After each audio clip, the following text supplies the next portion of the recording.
Oke, mari kita langsung masuk ke inti pembahasan kali ini. Kita bakal mengupas tuntas sebuah kisah sejarah yang luar biasa banget. Coba bayangkan, gimana ceritanya sebuah ajaran dari gurun pasir di Jazirah Arab bisa benar-benar mengubah total peta geopolitik di Asia Tenggara.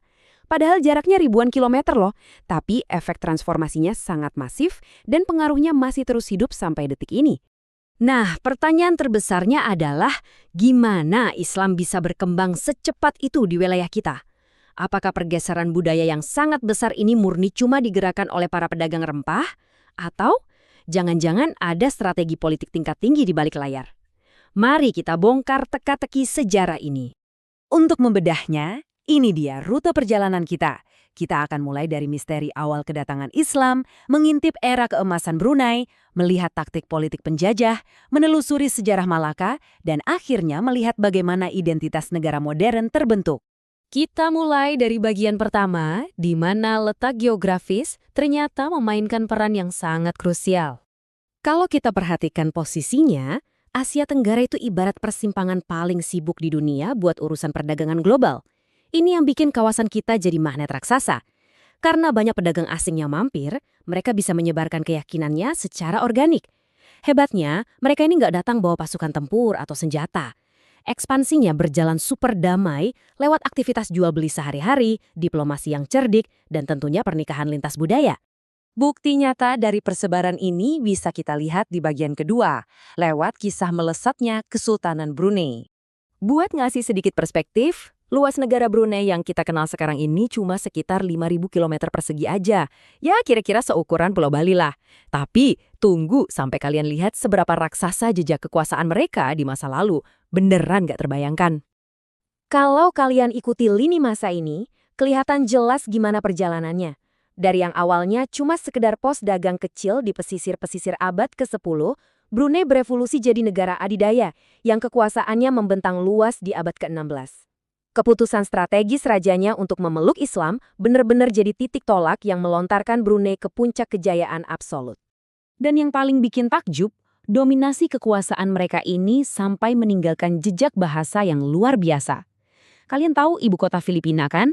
Banyak yang meyakini kalau nama Manila itu berakar dari frasa Arab fi amanillah, yang artinya di bawah perlindungan Allah.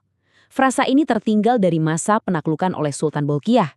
Ini membuktikan betapa kentalnya pengaruh Brunei di kawasan tersebut saat itu.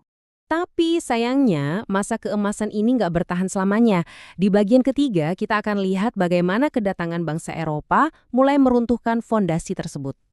Tabel ini secara belak-belakan merangkum bagaimana kekuatan Eropa mencaplok wilayah Brunei sepotong demi sepotong.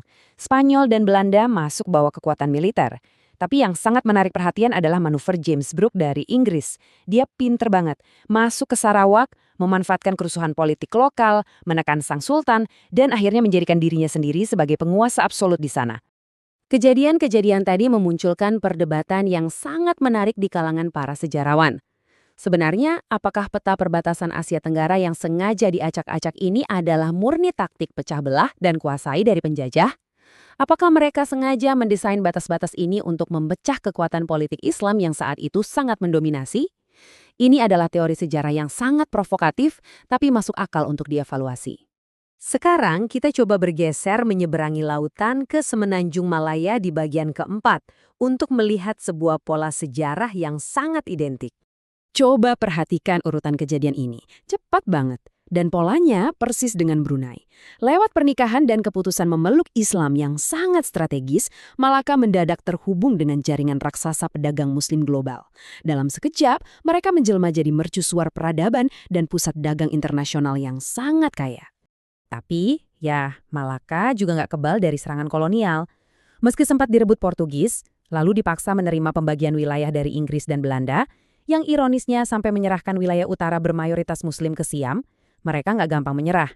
Setelah perlawanan panjang dan negosiasi yang ulet, wilayah yang kini kita sebut Malaysia sukses merebut kembali kemerdekaannya di tahun 1957.